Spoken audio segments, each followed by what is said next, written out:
Good morning everyone. स्वागत है आपका साक्षी क्लासेस के एक और नए यूट्यूब सेशन में। मैं राहुल सर आपके बीच अवेलेबल हूँ।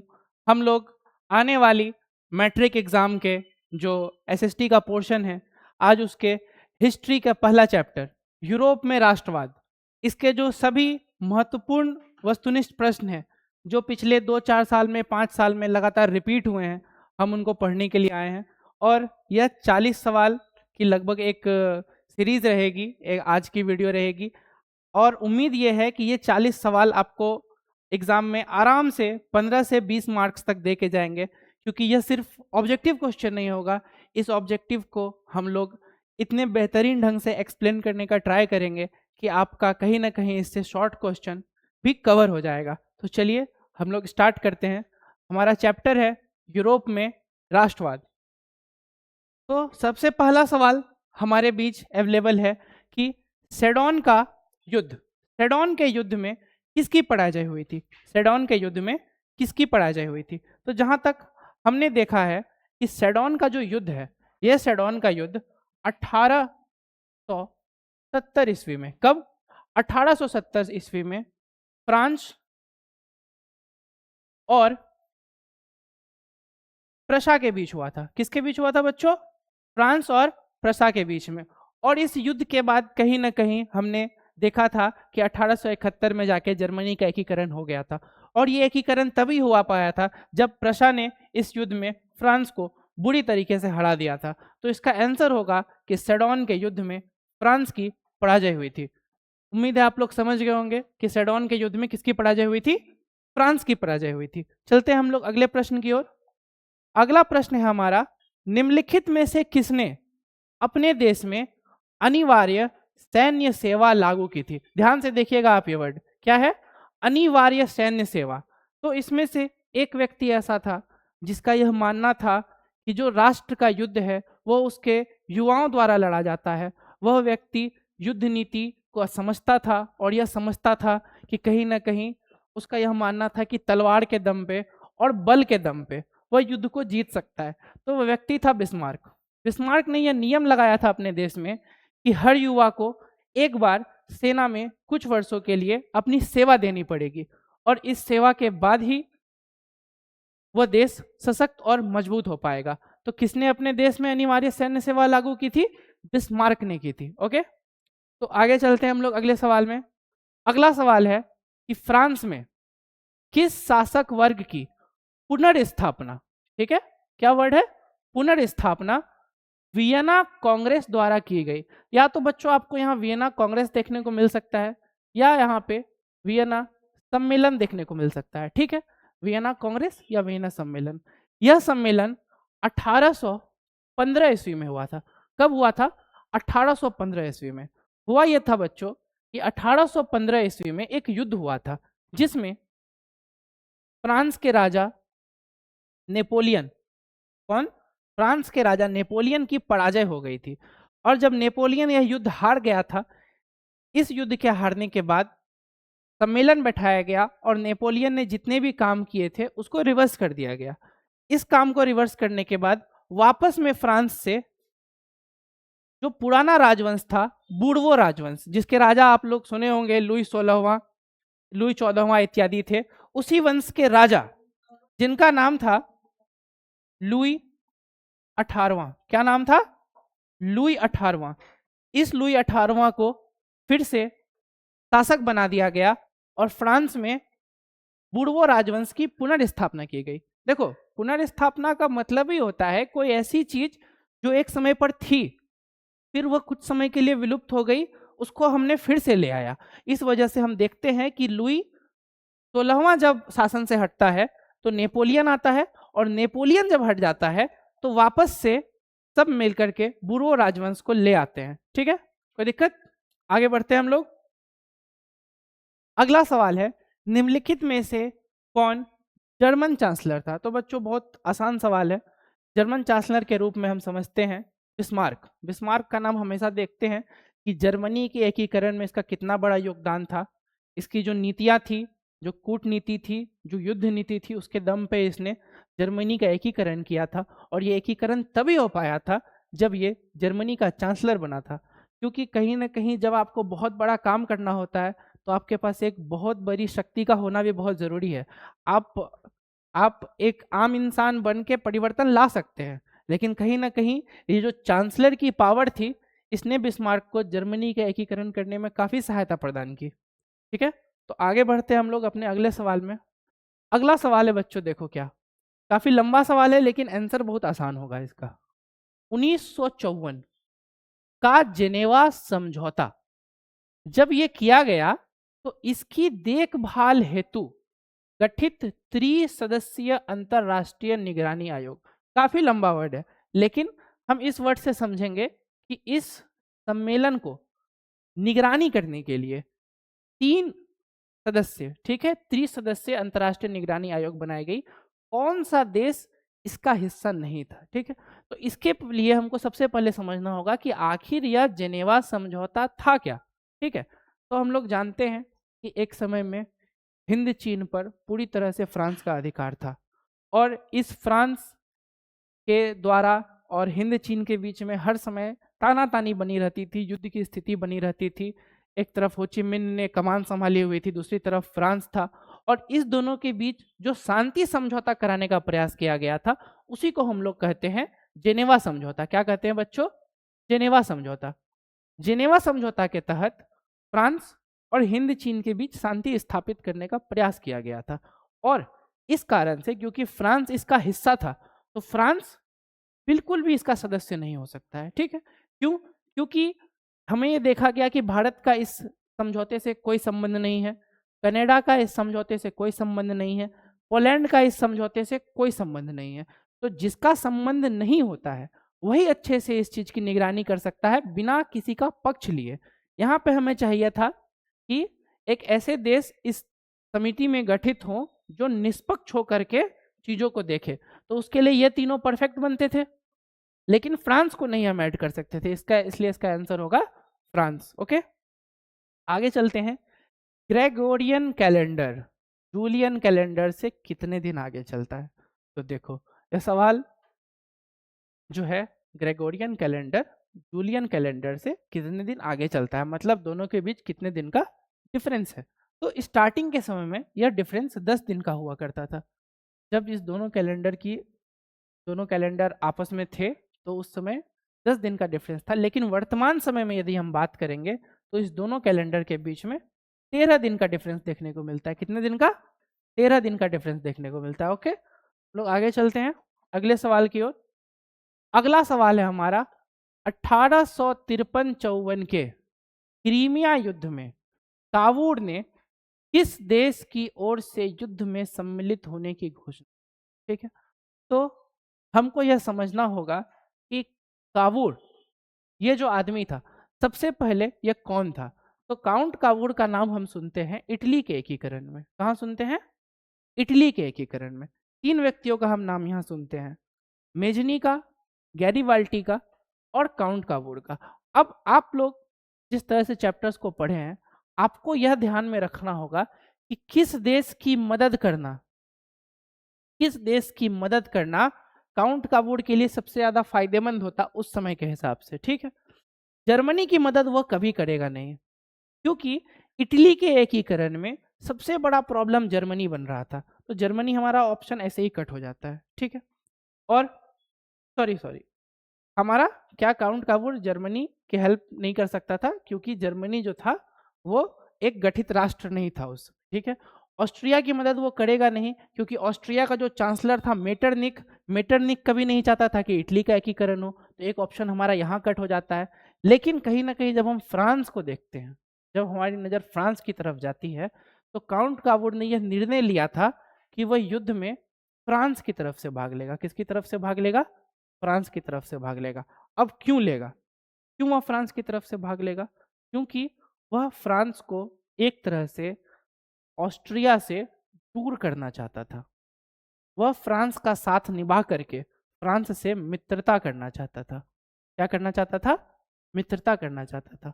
और उस समय का दौर था, उस समय फ्रांस और ऑस्ट्रिया इस दोनों की दोस्ती थी। तो कावूर ने युद्ध में फ्रांस की मदद की और इसके बदले फ्रांस से यह संधि उसने की कि जब वह ऑस्ट्रिया पर चढ़ाई करे या जब वह ऑस्ट्रिया से हमला करे, ऑस्ट्रिया पे हमला करे, तो फ्रांस उस युद्ध से दूर रहे। इस शर्त पर उसने फ्रांस से संधि की और उसने फ्रांस की मदद की ताकि वह फ्रांस से मित्रता कर पाए और इस तरह वह ऑस्ट्रिया को कमजोर कर पाए। तो इसका हमारा आंसर होगा ए, फ्रांस। तो किसने, काबूल ने किस देश की ओर से युद्ध में सम्मिलित हुआ? फ्रांस की ओर से। ठीक है, आगे चलते हैं। निम्नलिखित में से किसके योगदान से इटली का एकीकरण पूर्ण हुआ? इटली का एकीकरण पूर्ण हुआ। तो हम लोग जानते हैं कि इटली का एकीकरण जो था किसी एक व्यक्ति के मदद से नहीं हो पाया था। इसमें मेजनी ने, काउंट काबूल ने और विक्टर एमेनुअल ने, तीनों ने अपनी भूमिका निभाई थी। ठीक है, तो इसलिए इसका आंसर होगा इनमें से सभी ने सहायता की थी। ठीक है, नेक्स्ट सवाल चलते हैं हम लोग। हीगेल किस देश का दार्शनिक था? हीगेल किस देश का दार्शनिक था? तो हीगेल जो था वो जर्मनी का दार्शनिक था। कहाँ का था दार्शनिक बच्चों? जर्मनी का दार्शनिक था। अब हीगेल के जो प्रभाव थे, जो हीगेल की बातें थी, जो हीगेल का दृष्टिकोण था, इसने कहीं ना कहीं वहाँ के लोगों के अंदर राष्ट्रवाद की भावना को उदय करने का काम किया, लोगों को सशक्त किया मानसिक रूप से। हीगेल के प्रभाव से, उसके विचार से कहीं लोग प्रभावित हुए और फिर उन्होंने इस राष्ट्रवाद के दौर में अपना योगदान दिया। अगले सवाल की ओर चलते हैं। काउंट काबूल को विक्टर इमैनुअल ने किस पद पर नियुक्त किया? काउंट काबूल, हमने इसका नाम अभी देखा था, हमने इनका नाम देखा था इटली के एकीकरण में। विक्टर इमैनुअल ने किस पद पर इसे नियुक्त किया? तो विक्टर इमैनुअल ने इसे प्रधानमंत्री के पद पर नियुक्त किया, क्योंकि वह समझते थे कि किस तरह काउंट काबूल अपनी बुद्धिमत्ता का प्रयोग करके इटली के एकीकरण में अपना योगदान दे सकता है, और उसकी जो बुद्धिमत्ता थी का सही उपयोग करना विक्टर इमैनुअल को आता था। इसीलिए उसकी नीतियों से प्रभावित होकर विक्टर इमैनुअल ने उसे प्रधानमंत्री बना दिया। आगे चलते हैं। आगे हमारा सवाल है कि फ्रांस में किस शासन वर्ग की पुनर्स्थापना वियना कांग्रेस द्वारा की गई? यह सवाल रिपीटेड सवाल लग रहा है, आप लोग को मैं समझा चुका हूं इसके पहले। तो इसका आंसर होगा बूर्बो राजवंश। यह स्थापना कब हुई थी? यह स्थापना हुई थी 1815 ईस्वी में, जब नेपोलियन युद्ध हार गया था और उसकी जगह पर वापस सब ने मिलकर लुई 18वां को शासक बना दिया था। किसको? लुई 18वां को शासक बना दिया था और वापस से बूर्बो राजवंश की पुनर्स्थापना कर दी गई थी। अगले सवाल की ओर चलते हैं बच्चों। अगला सवाल है हमारा, मेजनी का संबंध किस संगठन से था? मेजनी का संबंध किस संगठन से था? तो बच्चों इसका आंसर होगा कार्बोनरी। कार्बोनरी एक गुप्त क्रांतिकारी संगठन था जो चुपचाप अंदर ही अंदर इटली के एकीकरण के लिए काम करता था, और मेजनी इसके सदस्य थे और इन्होंने इसके सदस्य के रूप में अपनी काफ़ी भूमिका निभाई और इटली के एकीकरण के लिए काफ़ी प्रयास किए। ठीक है, आगे चलते हैं हम लोग। अगला सवाल है हमारा, जर्मन राइन राज्य का निर्माण किसने किया था? जर्मन राइन राज्य का निर्माण किसने किया था? तो बच्चों इसका आंसर होगा B, Napoleon Bonaparte. Napoleon Bonaparte ने क्या किया था? जो जर्मन संघ के कुछ राज्य थे, ठीक है, जर्मनी शुरुआती के समय में एक देश नहीं था, ठीक है, वो छोटे छोटे राज्यों का एक बड़ा सा समूह था।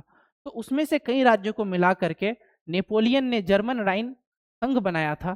ठीक है, जर्मन राइन संघ जो इसने बनाया, जो ये राज्य बनाया, इसका टारगेट था कि सभी राज्यों को मिला करके, ठीक है, सभी राज्यों को मिला करके या कहीं ना कहीं जो है, जो ऑस्ट्रिया है, उस ऑस्ट्रिया के जो शासक हैं उसके लाइफ में वो प्रॉब्लम क्रिएट कर सके, कहीं ना कहीं ऑस्ट्रिया के कामकाज में बाधा पहुंचा सके, जिससे कि जर्मनी का एकीकरण संभव हो जाए, इटली का एकीकरण संभव हो जाए। इस वजह से उसने कुछ राज्यों को मिला करके क्या बनाया था? जर्मन राइन राज्य। ठीक है, आगे चलते हैं। जॉल्वेरिन एक संस्था थी, यानी कि हमसे पूछ रहा है कि जॉल्वेरिन जो संस्था थी उसके अंदर कौन लोग रहते थे? क्या उसके अंदर क्रांतिकारी रहते थे, क्या उसके अंदर व्यापारी रहते थे, क्या उसके अंदर विद्वान रहते थे, क्या उसके अंदर पादरी और सामंत रहते थे? तो इसका आंसर होगा हमारा बी, व्यापारी। तो ये जो संस्था थी ये व्यापारियों ने बनाई थी ताकि वे आपस में मिलकर व्यापार को अच्छे से चला सके, जो व्यापार पर एकाधिकार है उसको खत्म कर सके, व्यापार का स्तर बढ़ा सके और व्यापार में बढ़ोतरी कर सके। तो जॉल्वेरिन किसकी संस्था थी बच्चों? यह व्यापारियों की संस्था थी। ठीक है, आगे चलते हैं हम लोग नेक्स्ट सवाल में। रक्त एवं लौह की नीति का अवलंबन किसने किया? तो बच्चों ये काफी इंपॉर्टेंट सवाल है। रक्त एवं लौह की नीति का अवलंबन किसने किया?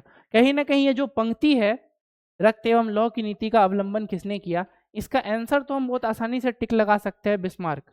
लेकिन आपके एग्जाम में यदि शॉर्ट क्वेश्चन में बिस्मार्क के बारे में पूछे कि बिस्मार्क कौन था, उसकी क्या रणनीति थी, तो ये जो पंक्ति है ये पंक्ति वहां भी काम आ सकती है। ठीक है, तो आपको ध्यान में रखना है कि रक्त एवं लौह की नीति किसने अपनाई थी? बिस्मार्क ने। एक तरह से इनका मानना था कि जो तलवार है, जो युद्ध है, जो लड़ाई है, उसके दम पे हम एकीकरण कर सकते हैं।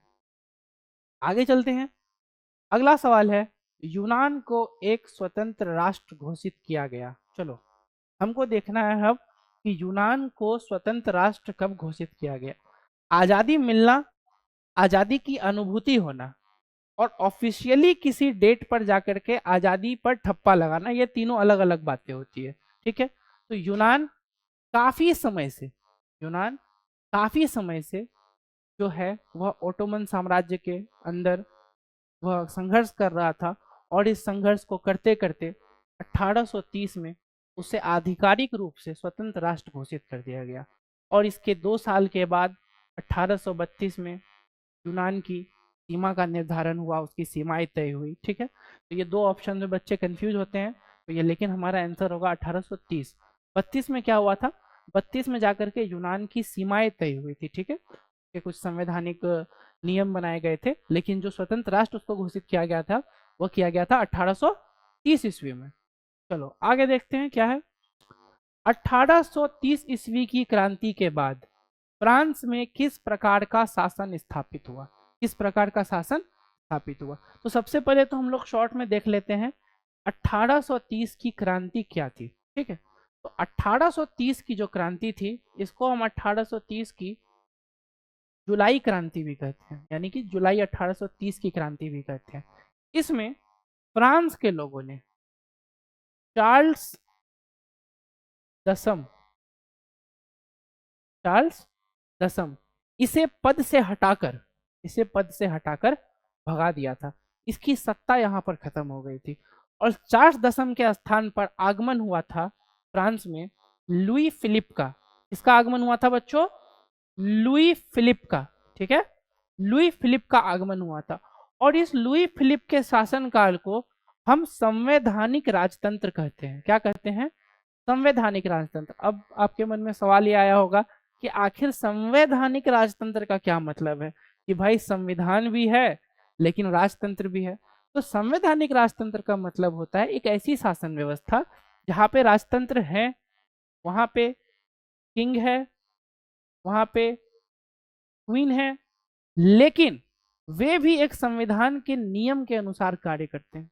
ठीक है, राजा रानी के रहते हुए भी वह देश संविधान के नियम के हिसाब से चलता है। ठीक है, तो ऐसी व्यवस्था को हम क्या कहते हैं? संवैधानिक राजतंत्र।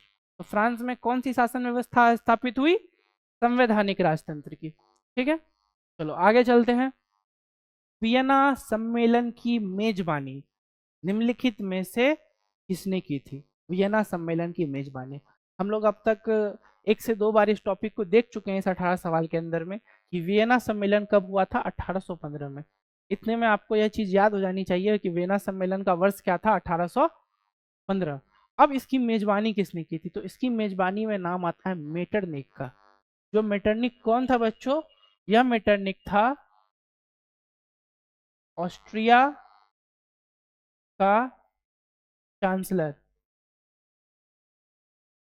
मेटरनिक जो व्यक्ति था वो एक तरह से निरंकुश, जो निरंकुशवाद का जो कॉन्सेप्ट है वो उसको सपोर्ट करता था और वो कहीं नहीं चाहता था कि जो शासन की बागडोर है वो ऐसे व्यक्ति के हाथ में जाए जो गणतंत्र या लोकतंत्र को सपोर्ट करे। इस वजह से जब 1815 ईस्वी में नेपोलियन बोनापार्ट युद्ध हार जाता है तो फ्रांस के साथ जबरदस्ती वियना की संधि करवाई जाती है और इस वियना की संधि को संभालता है मेटरनिक। और मेटरनिक नेपोलियन द्वारा किए गए सारे कार्यों को रिवर्स कर देता है, उसे पलट देता है। जो सुरक्षाएं उसने दी थी, जो नियम उसने लाए थे, उसको वो पलट देता है, क्योंकि यह एक तरह से एक कंट्रोलिंग नेचर का आदमी होता है। यह सब चीज अपने हिसाब से चलाना चाहता है। ये चाहता है कि पूरे विश्व में जो शासन व्यवस्था है वो बिल्कुल जैसे इसके ऑस्ट्रिया की है वैसे रहे। ठीक है, तो हमारा आंसर होगा क्या? मेटरनिक। यहाँ से आपका एक सवाल और क्लियर हो जाता है। एक सवाल और आपसे एग्जाम में कभी कभी पूछा जाता है कि ऑस्ट्रिया का चांसलर निम्नलिखित में से कौन है। तो हो सकता है कि यह सवाल देके यही 4 ऑप्शन हो जाए, तो उसका भी आंसर क्या होगा? मेटरनिक। ठीक है, आगे चलते हैं। वियना सम्मेलन का आयोजन किस वर्ष हुआ? आंख बंद करके बच्चों यहाँ टिक लगाएंगे। 1815 ईस्वी में। देख रहे हैं आप लोग कि एक ही टॉपिक से रिलेटेड कई तरह के सवाल आपके एग्जाम में पूछे गए हैं। जैसे यह सवाल 2022 में आया है और कुछ सवाल उससे पहले पूछे गए हैं, कुछ उसके बाद पूछे गए हैं। अगला है हमारा सवाल कि सन 1870 में फ्रांस और प्रसा के बीच युद्ध कहाँ हुआ? 1870 में फ्रांस और प्रसा के बीच युद्ध कहाँ हुआ? तो हम देखते हैं कि यह जो युद्ध था, हमने पहले सवाल में ही देखा था कि यह युद्ध सेडोन का युद्ध था। कौन सा युद्ध था? सेडोन का युद्ध था। कब हुआ था? 1870 में फ्रांस और प्रसा के बीच, जिसमें प्रसा की जीत हुई थी और फ्रांस की हार हुई थी। उसी तरह जो सेडोवा का युद्ध था यह 1866 में हुआ था। किसके किसके बीच? तो प्रसा के बीच वर्सेस, इसके वर्सेस में था ऑस्ट्रिया। कौन था बच्चों? ऑस्ट्रिया। इस युद्ध में प्रसा की जीत हुई थी, ऑस्ट्रिया की हार हुई थी। और जैसे ही ऑस्ट्रिया जैसा बड़ा देश हारा, फ्रांस जैसा बड़ा देश हारा, उसके साथ ही हम देखते हैं कि 1871 ईस्वी में जर्मनी का एकीकरण हो जाता है। यहाँ से 2 सवाल आप देख सकते हैं। एक 1870 में फ्रांस और प्रसा के बीच सेडोन का युद्ध हुआ था और 1866 में प्रसा और ऑस्ट्रिया के बीच सेडोवा का युद्ध हुआ था। लेकिन इस सवाल के हिसाब से हमारा आंसर होगा ए, सेडोन का युद्ध। तो ठीक है, आगे चलते हैं। यंग इटली की स्थापना किसने की थी? किसकी स्थापना? यंग इटली की स्थापना। तो इस सवाल का सीधा सीधा संबंध है इटली के एकीकरण वाले टॉपिक से। कौन सा टॉपिक बच्चों? इटली का एकीकरण। इटली का एकीकरण।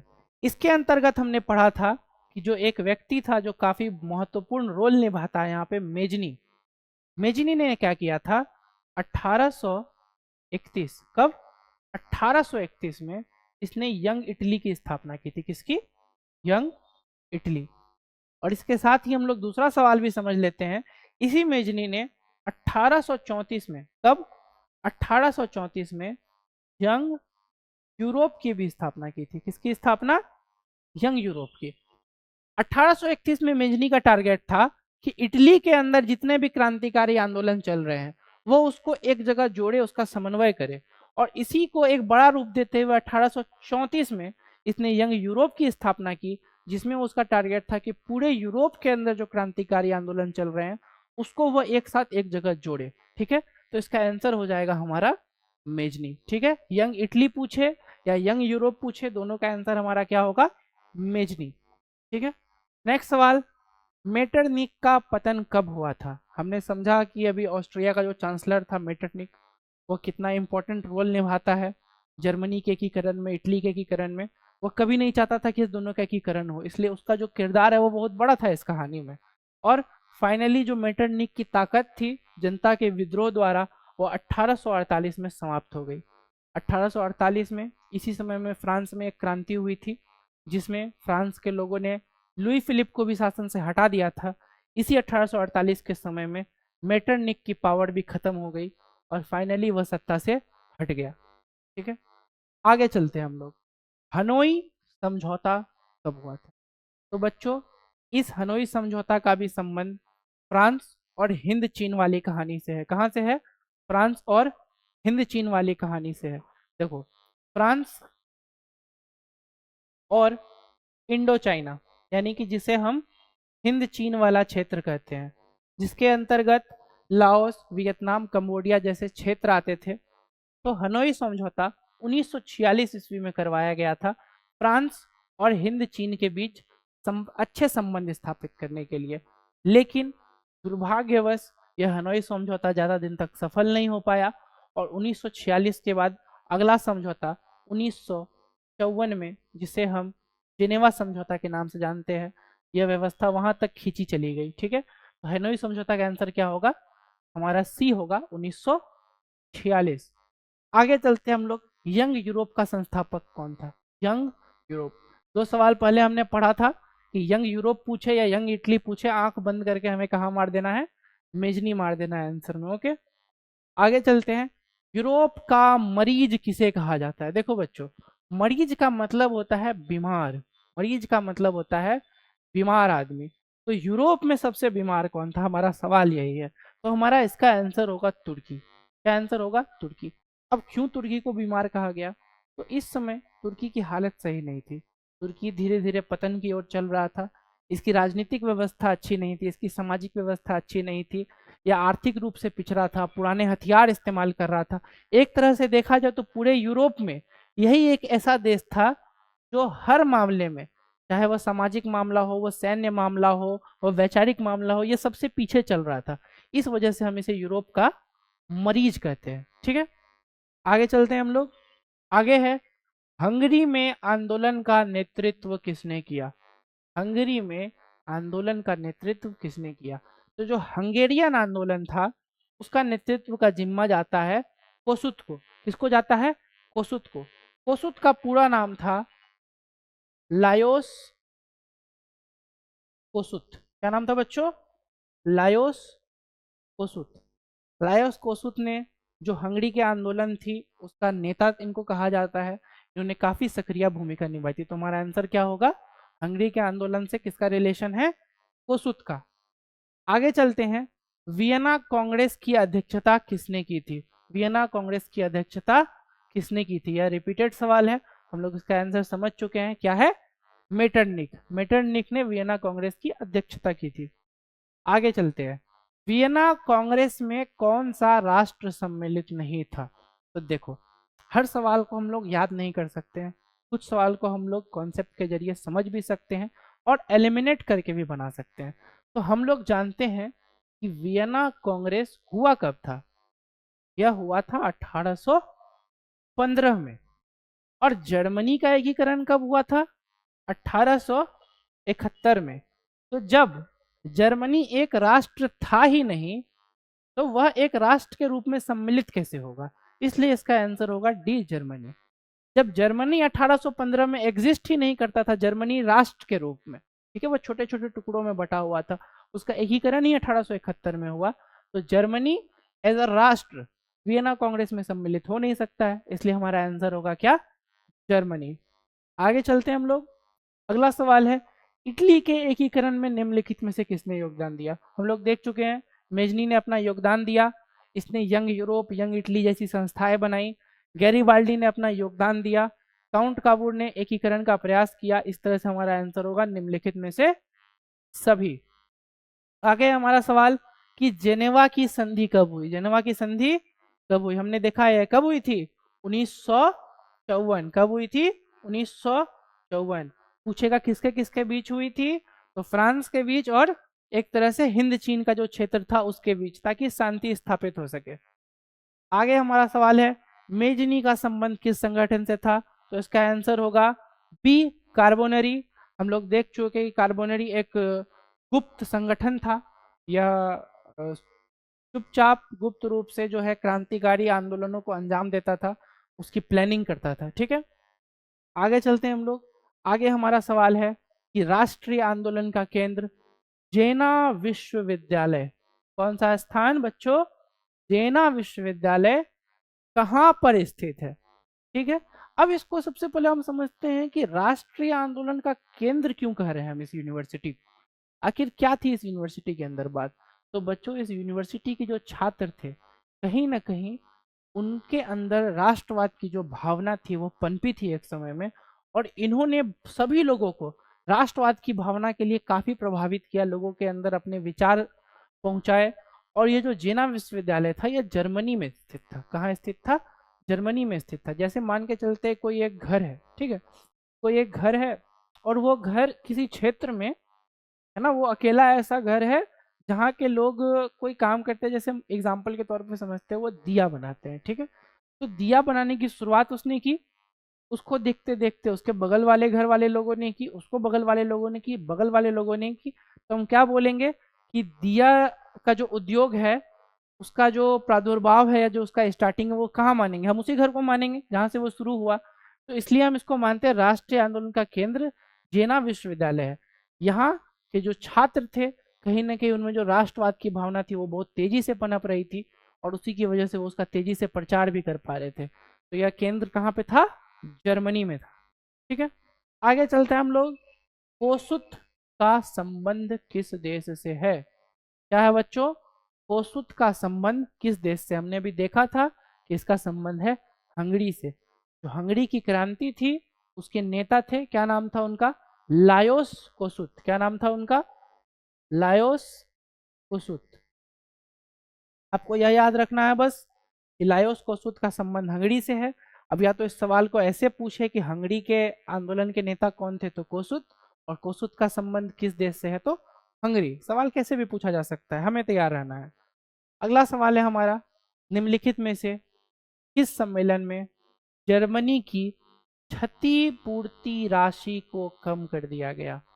हम लोग सब जानते हैं कि जब प्रथम विश्व युद्ध समाप्त हुआ और उसमें जर्मनी को दोषी करार दे करके के ऊपर हर तरह के कर्ज लाद दिए गए कि अब पूरे विश्व को जो भी हानि हुई है, जो भी संपत्ति गई है, सबकी भरपाई कौन करेगा, जर्मनी।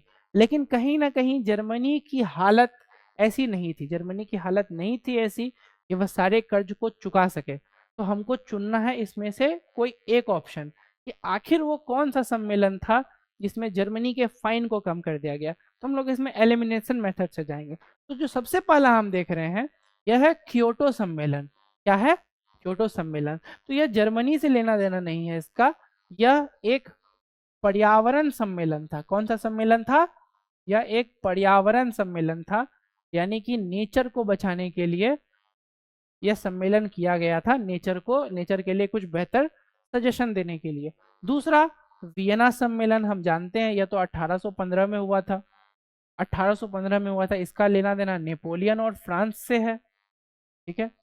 यहाँ भी जर्मनी की बात नहीं होगी तो क्योटो भी नहीं होगा, वियना भी नहीं होगा। रियो डी जेनेरो सम्मेलन, इसको हम लोग कहते हैं पृथ्वी सम्मेलन। क्या कहते हैं, पृथ्वी सम्मेलन भी कहते हैं। यह 1992 में हुआ था, इसको हम एक तरह से 1992 का पृथ्वी सम्मेलन भी कहते हैं, ठीक है। तो हमने देखा कि एक सवाल से हमारे 4 सवाल बन रहे हैं यहाँ पे। तो क्योटो नहीं होगा, वियना नहीं होगा, रियो डी जेनेरो नहीं होगा, बचता कौन है, लॉसने सम्मेलन। क्या बचता है, लॉसने सम्मेलन।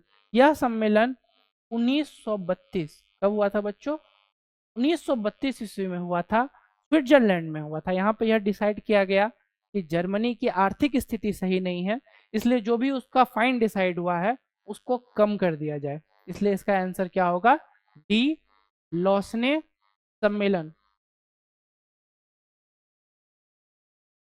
लुई फिलिप किस देश का शासक था, लुई फिलिप किस देश का शासक था। तो हम लोग जानते हैं यह फ्रांस का शासक था।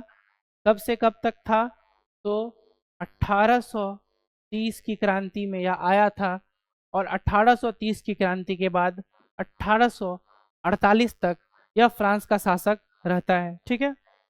आगे चलते हैं, निम्नलिखित में से कौन मित्र राष्ट्रों के गुट में शामिल नहीं था। तो बच्चों कहीं ना कहीं आपने 9th क्लास में प्रथम विश्व युद्ध और द्वितीय विश्व युद्ध पढ़ा होगा, यह सवाल वहां से संबंधित है कि मित्र राष्ट्र जो थे उसमें कौन सा देश शामिल नहीं था। तो सबसे पहले तो हम कैटेगरी बांट लेते हैं कि कौन से 2 ग्रुप थे उस समय। तो उस समय एक थे मित्र राष्ट्र का ग्रुप, जिसके अंदर ब्रिटेन, रूस कुछ समय तक युद्ध में था, फिर फ्रांस, फिर अमेरिका, फिर इटली इत्यादि देश आते हैं, ठीक है। ये हो गए आपके मित्र राष्ट्र। दूसरी तरफ इनकी लड़ाई चल रही थी केंद्र शक्ति से। किससे चल रही थी? केंद्र शक्ति से।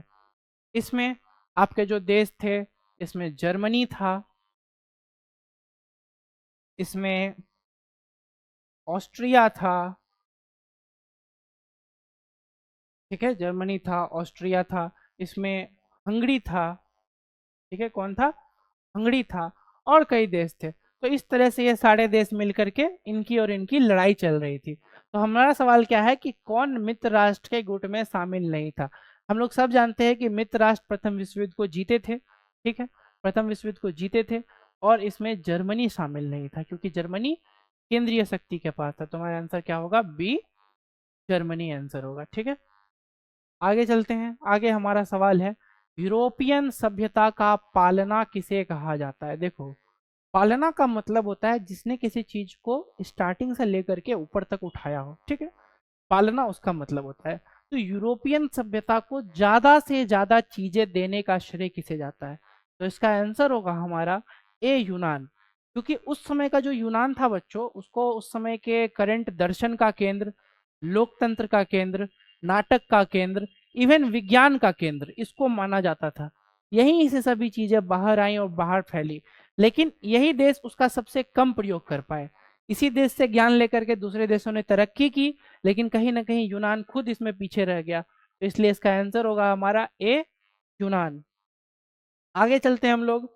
इटली का एकीकरण कब पूर्ण हुआ? हम लोग ने अभी तक 2-3 बार इस क्वेश्चन को रिपीट किया, हमने समझा है कि इटली का एकीकरण 1871 में हुआ। क्यों हुआ? इसके पीछे दो मुख्य युद्ध थे। एक 1866 का सेडोवा का युद्ध, है ना, और एक 1870 का सेडोन का युद्ध। इस दोनों युद्ध में जो बड़े देश थे, फ्रांस और ऑस्ट्रिया, जो एक बड़ी बाधा थे एकीकरण में, यह दोनों लगातार यह युद्ध हार जाते हैं और 1871 में जाकर के इटली का एकीकरण पूरा हो जाता है। अगला सवाल है हमारा, रक्त और लौह की नीति का अवलंबन किसने किया? रिपीटेड सवाल है, हम लोग देख चुके हैं, ठीक है। इस सवाल का आंसर होगा हमारा, रक्त और लौह की नीति का अवलंबन किया था बिस्मार्क ने, ओके। आगे चलते हैं हम लोग अगले सवाल की ओर। जर्मन राइन राज्य का निर्माण किसने किया था? याद होगा आप लोगों को, हमने बीच में रिपीट किया था यह सवाल। जर्मन राइन राज्य का निर्माण किया था नेपोलियन बोनापार्ट ने। नेक्स्ट सवाल, फ्रांसीसी क्रांति कब हुई? 4 ऑप्शन है हमारे पास। ऑप्शन में करेक्ट कर देता हूँ। यहाँ पे ऑप्शन होगा 1789 और यही करेक्ट आंसर होगा। इस फ्रांसीसी क्रांति में फ्रांस के लोगों ने क्या किया था? लुई 16वां को सत्ता से हटाया था और फ्रांस में एक नए शासन की शुरुआत की थी, ठीक है। तो बच्चों, आज हम लोगों ने लगभग 40 सवाल इस क्लास में देखे और मैं उम्मीद करता हूं कि आप इन क्वेश्चंस को अच्छे से फिर से रिपीटेशन में देखेंगे, इनको समझेंगे, क्योंकि जहां तक हमने ऑब्जर्व किया है, आपका जो हिस्ट्री का पहला चैप्टर है, इससे हर साल जो ऑब्जेक्टिव पोर्शन होता है उसमें मिनिमम 7 से 8 सवाल तो देखने को मिल जाते हैं, ठीक है। तो इस तरह से यदि आपने इन 40 सवालों को बना लिया तो कहीं ना कहीं आपका लॉन्ग क्वेश्चन, शॉर्ट क्वेश्चन और ऑब्जेक्टिव क्वेश्चन, आपको तीनों में हेल्प मिलेगी। आपको सिर्फ इसको ऑब्जेक्टिव समझ के नहीं देखना है और आपको मेहनत करते रहना है। हम लोग सब आपके साथ हैं। हम लोग कंटिन्यू इन क्लासेस को कंटिन्यू करेंगे। हर रोज आपके लिए 3-4 लाइव क्लास यहाँ से आएंगी, जहाँ से आप रेगुलरली ऑब्जेक्टिव की प्रैक्टिस कर सकते हैं। और आप लोग जानते हैं कि ऑब्जेक्टिव आपके एग्जाम में मार्क्स को अप करने में कितना बड़ा रोल निभाता है, ठीक है। आप एक तरह से ऐसा समझ के देख लीजिए कि आपको एसएसटी में 40 मार्क्स ऑब्जेक्टिव से मिल जाने हैं। कितने मार्क्स? 40 मार्क्स। और ये 40 मार्क्स काफ़ी मायने रखते हैं। यदि आप घने बहुत कठिन परिश्रम करते हैं, आप ऑब्जेक्टिव हमारे क्लास को, आप वीडियोस को रेगुलरली देखते हैं, सभी सब्जेक्ट के टीचर को रेगुलरली देखते हैं और उन ऑब्जेक्टिव का प्रैक्टिस करते हैं, तो ऑनेस्टली आप इस 40 में 39 मार्क्स बहुत इजीली ला सकते हैं, बहुत इजीली। इसमें कोई बहुत बड़ी बात नहीं है। 10th को सब लोगों ने बना के रखा है कि 10th बहुत बड़ा इशू है, लेकिन 10th बहुत बहुत छोटी सी चीज़ है। आपको बस थोड़ी सी मेहनत करनी है और आप इस 40 में आराम से 39 to 40 नंबर आप ला सकते हैं, ठीक है। तो आज के लिए इतना ही रहने देते हैं, हम लोग मिलते हैं कल आगे सेकंड चैप्टर को लेकर के। धन्यवाद, हैव अ गुड डे।